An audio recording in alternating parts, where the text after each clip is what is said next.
Welcome, Momentum Sisters. Of course, I'm your host, Adrienne Gold Davis, and we're so glad that you've chosen to spend your time learning and growing with us today. So, if you're visiting for the first time, please take some time to look around and get acquainted with our new layout. And if you're returning, just feel free to make yourself right at home. Now, if you're having any technical problems, just click the little hand icon on the lower right side chat box and choose the relevant icon. You can also ask our guest a question by clicking the question mark in the lower left hand side of the same chat box. Now, all the questions are visible to everyone here. So if you wanted to ask a question anonymously, just remember to click on the hand icon. Today's topic is both painful and potentially triggering, but it is deeply important. And we at Momentum feel it's our obligation to shine the light on this matter and drag it out of the shadows. We're going to talk about domestic abuse. Now, Judaism unequivocally condemns and renounces the use of violence, verbal or physical, directed toward anyone. But this topic, it's so often shrouded in silence, even at the best of times. And these months of isolation because of COVID-19 have sadly only made matters worse. Many of us know people who have experienced or are currently experiencing domestic abuse. So today, we're bringing you three experts on domestic abuse who are going to help us banish misconceptions and help to empower us to help ourselves and to help those around us. We're honored to welcome social worker Cheryl Leon, hearing officer Inbar Cohen, and director of domestic violence policy and prevention, Pallavi Dhawan. A licensed clinical social worker in Ontario and in Illinois, Cheryl Leon has devoted the greater part of her 27-year career to crisis management in the area of childhood sexual abuse. Inbar Cohen has served as a case manager for runaway youth living in shelters and today is a criminal hearing officer at the Los Angeles City Attorney's Office. She works in the Family Violence Unit, specializing in domestic abuse, child abuse, elder abuse, and sexual assault cases. Now, a Fulbright scholar in domestic violence and child abuse, Pallavi Dhawan is a recipient of the Los Angeles County Bar Association Award for Prosecutor of the Year. She serves as the Director of Domestic Violence Policy and Prevention for the Los Angeles City Attorney's Office. I would like to welcome all of our esteemed guests. Thank you, ladies, for joining us today, truly. So the beginning of wisdom is the definition of terms. So let's define our terms. This one for you, Pallavi. What is domestic abuse? What is, by definition, is it? Hi, good morning or afternoon, everyone. Hopefully you can hear me. Mm-hmm. So I love this question because I agree. Framing is so important, and if the question isn't framed properly, then we risk leaving out a significant segment of the population that experiences domestic violence or domestic abuse, as the two terms are used interchangeably. Mm-hmm. There is a disconnect between how domestic violence is defined in the law and how it is practiced in reality and experienced by survivors. So I say that because when we talk about domestic violence in the law, and even I think among lay people, among ourselves in conversation, there is a tendency to focus on physical violence and abuse to the exclusion of other forms of abuse that don't necessarily manifest in bruises or broken bones, but that uh, stem from the heart of domestic violence, which goes back to the original question or the thrust of the question. Domestic violence at its heart is a strategy of power and control that is used to dominate victims. And it can be exerted, this power and control, through a variety of tactics, including, but not always, physical abuse. Domestic violence involves sexual abuse, physical abuse, stalking, threats of violence, isolation,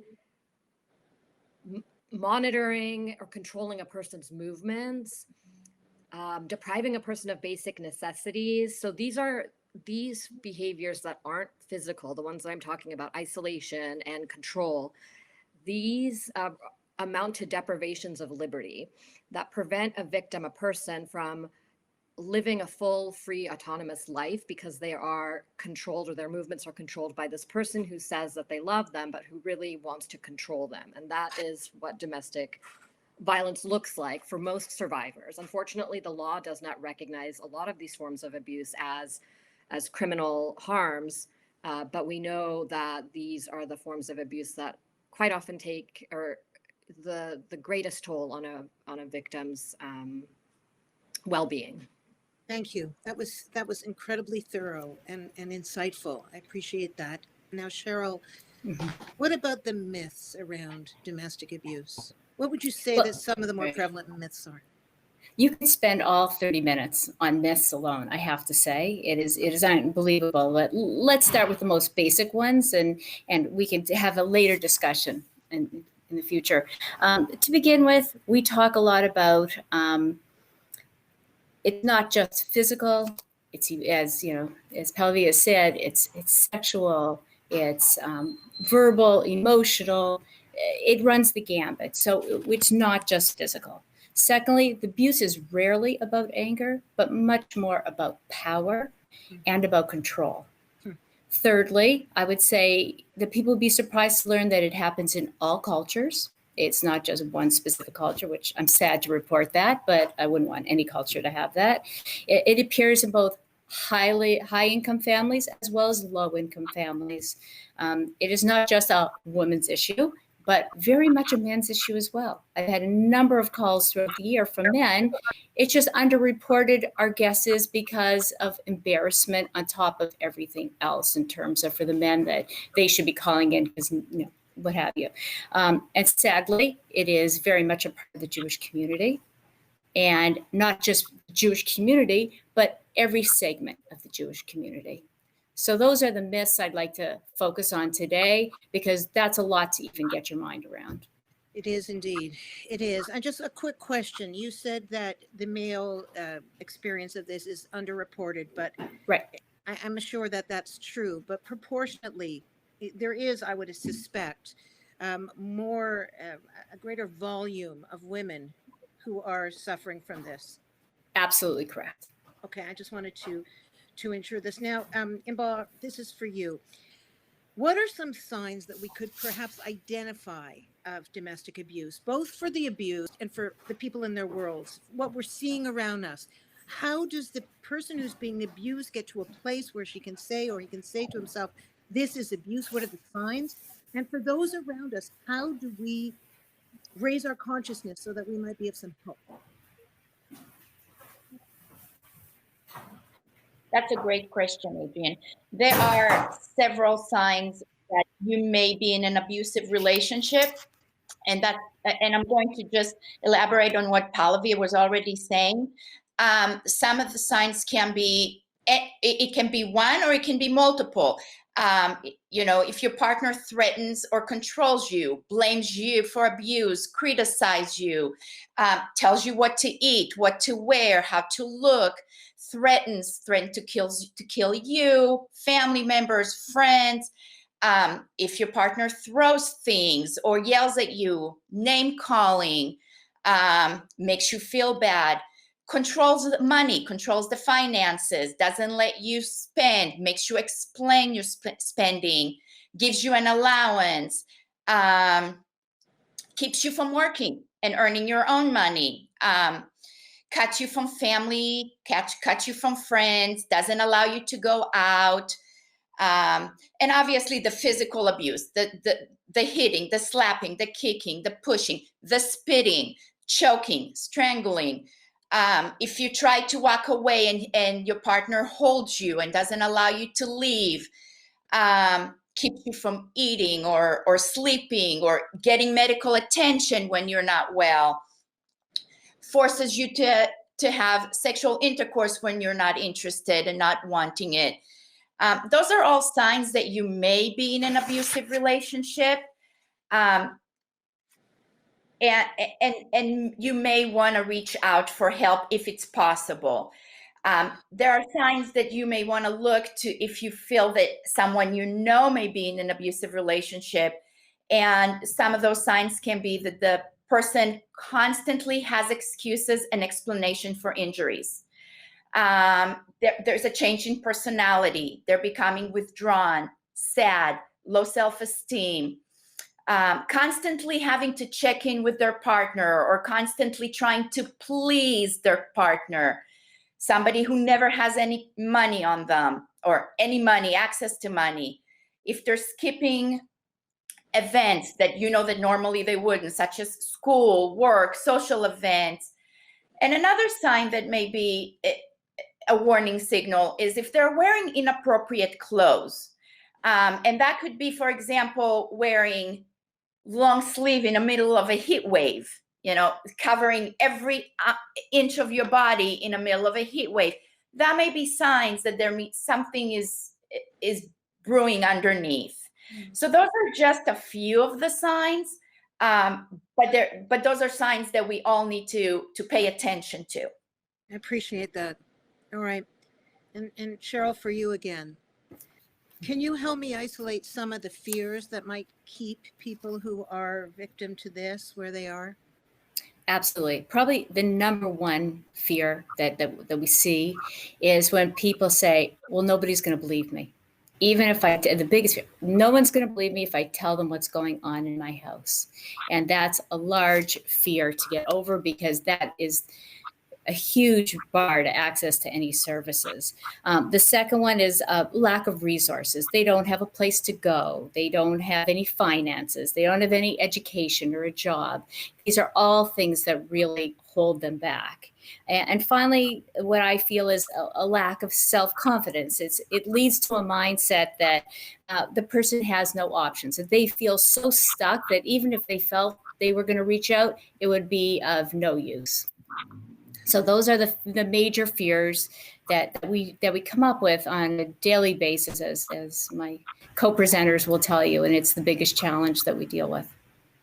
And Pallavi, would you say that this kind of fear is what's behind a lot of the rescinding post charges being laid?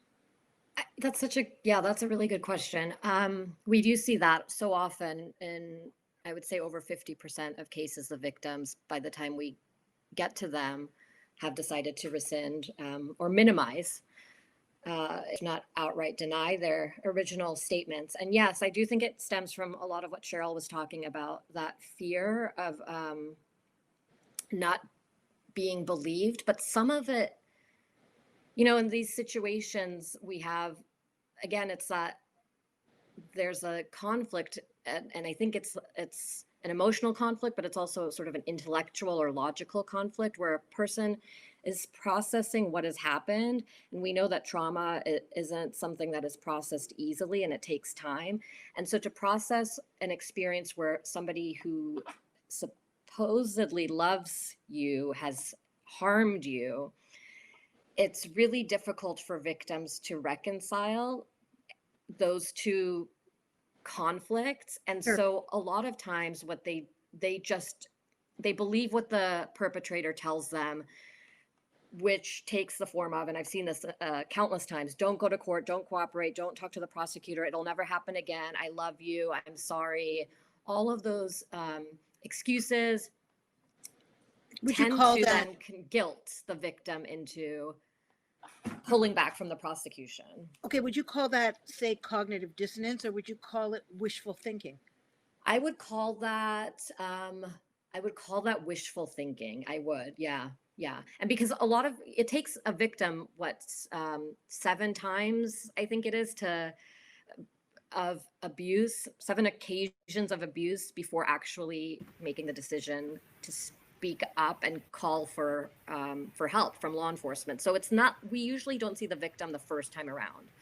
The first time the abuse has happened. This is a cyclical phenomenon, and the abusers tend to be very skilled at pulling the victim back into the fold of that control. Just part of the control is telling them what they know the victim will want to hear in order to get them to then see the prosecution and the system that is trying to help them as the enemy.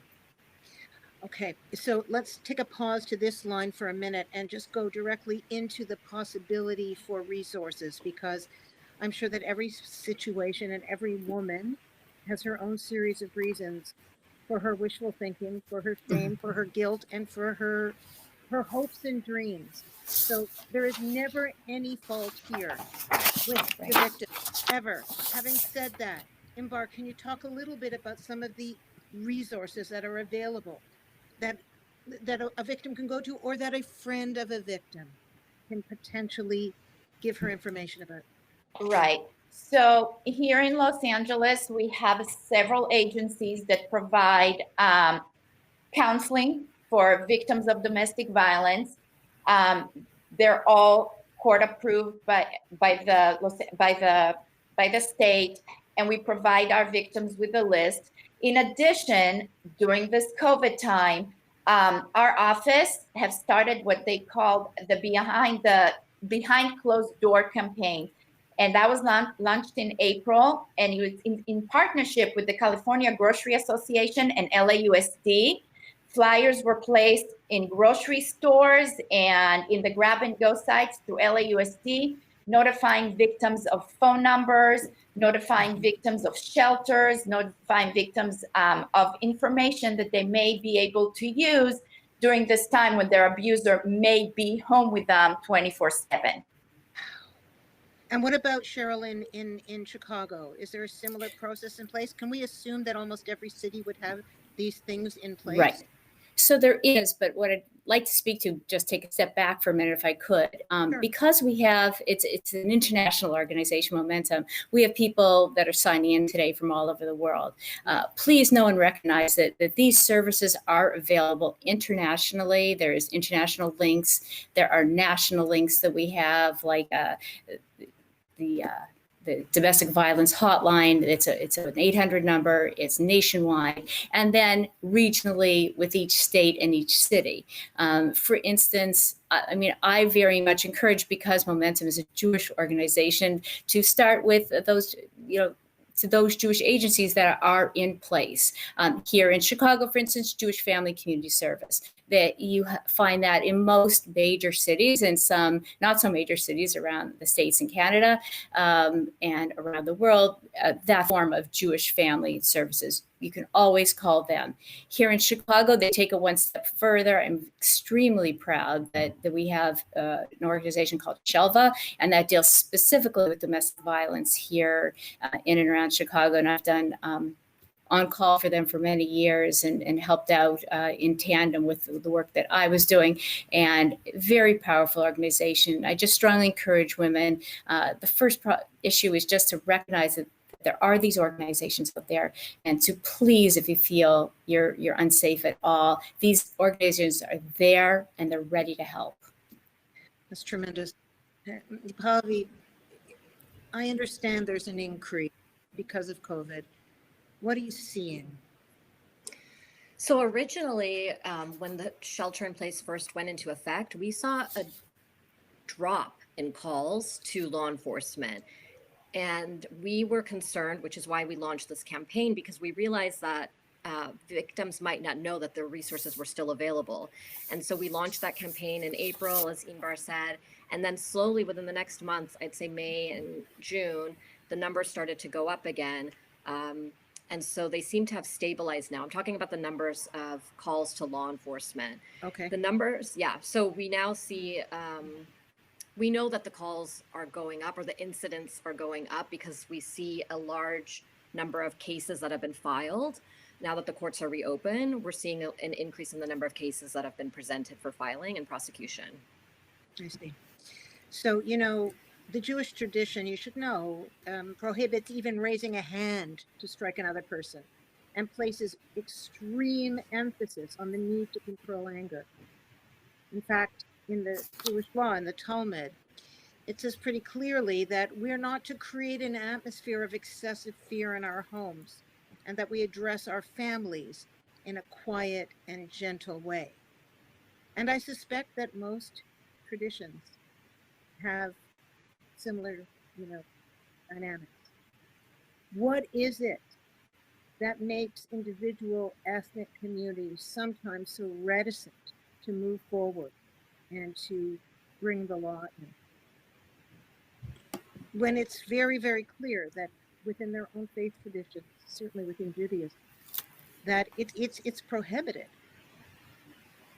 Why do you think that in certain ethnic pockets you see the fear of going to authorities around it? I'm curious. Or do you see greater covert refusal to look in certain ethnic communities? So I'll start if that's fine. Please.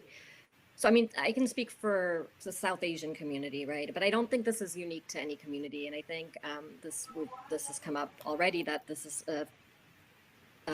this abuse transcends, borders. It transcends I'll say race, religion, all of that. So, but I do think there is what's in every community has in common is a shame of having to admit that one of their own members has committed this crime. So this is a generalization now. So I can speak again to the South Asian community. If a lot of times people want to keep these matters private and try and resolve before bringing in outside law enforcement or prosecution, because there is this sense of shame and concern that the individual who is being arrested or prosecuted then will have this mark, right? Which is so interesting to me, because we then forget that there's this victim too who has this burden to bear. And I think what we end up doing is then shifting that burden of responsibility, of obligation to carry that wound onto the victim. And I think that, really not only do I think you're correct, Inbar, correct me if I'm wrong, but I think that's one of the reasons why people rescind, why people feel that it might be too expensive or too difficult for them to go to the system where they are going to be made into the victim is going to be made into the person who's on trial. Can you speak to that a little bit? Sure. The victims are concerned. They tend to recant for many reasons. And one of them is being left without the financial support that the abuser provides, being left homeless with children. They're scared of the unknown. And sometimes with the shame and the unknown, they feel that they're better off staying in this abusive relationship, right, and hoping that it either will get better, or many of them believe that after the children have grown up and have moved out and they don't have the responsibility of providing for the children, they will then leave. I see. Cheryl, does that square with your experience as well? And what about right. And do you find that where it's child abuse that we're speaking of, there's less of a reticence to come forward legally? What I find in just the Jewish community in general, and not just with this sexual abuse, is that we don't air our dirty laundry in public. Like, that is the attitude, this cultural attitude that I have just banged my head against the wall trying to figure out how to get around. And not only is it directed towards those who are abused, but even those of us who are working in the field. Like, what are you doing airing our dirty laundry in public? And like, hey, I'm just trying to fix the problem. I didn't create it, Well, you're all nodding. So clearly this is a dynamic. I guess really what I need to understand is that true even with child sexual abuse? Or is that a deal breaker in all communities? Do you find that women who come forward to the police or to the legal system when a child has been abused, either physically or sexually, do you find that there's less shame for the parent around that? No. I gotta say no. I mean, I prosecuted these cases for 6 years, child abuse and domestic violence. And yeah, it's not, unfortunately, there's still that reluctance. Right. And what does that look like? So Inbar, when you deal with runaways, for example, in the past, do you hear these kind of stories, children that ran away because their parents or their parent refused to deal with what was going on at home? Right. A lot of the children that I dealt with in the runaway shelter were running away from abuse. They were running away from their own abuse or being witnesses to the abuse. They were running. It's a cycle. It's a cycle that if we don't find a way to stop, it's a snowball that becomes bigger and bigger and bigger and moves on from one generation to the next, because that's what they know and that's what they learned. And when you say the question, do you, this idea that maybe child abuse, and you'd think it would be maybe more obvious, but a lot of times what I've seen happen is that the child will tell say it's the biological parent, the mother, let's say, stepfather abused me or boyfriend abused me, and the mother doesn't believe the child. And so then we have this form of another trauma in that disbelieving. And I think that's what we need to improve upon, is starting to give more, credence and thought to these stories that victims share with us, because to be believed is a way to heal. Yeah. What about intergenerational patterns? Cheryl, Inbar, Pallavi, either of you, any of you, do you see intergenerational patterns? Is there a family system, for example, where you're going to see this, moving on? Do abused children become abusers? I know these are difficult questions, but what statistically happens there? Much more highly happens that we have found in our research is that if a child has been abused, they have run a much higher risk of abusing as an adult. And that's the sad information. All right, so let's do a call to action right now. I want people to understand what are some of the key things that you can be clued in on if somebody is in trouble. Perhaps you have a friend who tells you that there's an abuse going on in their household. She's afraid to go to the police. She's afraid to leave. How much support do we give our peers, our family, people around us? And how often does that put the person in more danger if they tell? So if I can please answer that quickly, partially anyway. If you suspect that someone may be in an abusive relationship, ask them, let them know you're there, listen to them, offer support, acknowledge them. But the most important thing is to support and acknowledge their decisions. It's their life, it's their decision, and you need to acknowledge and support it, but be there for them. Okay, so listen to all the concerns. That's interesting to me, Inbar, because if a teacher, for example, sees or hears something, they must get involved. Is that not a legal precedent? That if a person who's an authority figure, a doctor, a teacher, sees and hears, they must get involved. But you're saying that a friend should never get involved or appear to making judgments on what their friend is deciding to do? So a teacher or a doctor, they're mandated reporters. When they suspect abuse, it is by their code of ethics, they have to report the suspected abuse. Right. As a friend, it's important to let the person who you suspect may be abused, let them know you're there as a support system and acknowledge what they're going through and be there, listen, and support their decisions. In our last moment, we have 1 moment left. Does either of you have a different point of view on that? Is there ever a time to more aggressively get in the middle of it? If you feel a child is in danger and it's your friend's child, is there ever a time to not just be a support, but to be proactive? We're all looking at you because it's such a gray area. And it's just not as clear cut as we'd love to give you, like, if this and this happens, this is what you should do. And it just doesn't work that way. But certainly, if you see imminent risk, you have no choice. I mean, that is when you must get involved regardless. And you would agree with that, Pallavi? Yeah, I think it's hard because the victim is the one who knows how to stay safe, I think, better than the rest of us outside, right? So if we sometimes calling the police at when, it might, sometimes it has to be done and it needs to be done. But then we have situations where the police arrive and then potentially the abuser doesn't get arrested and then takes out their anger on the victim.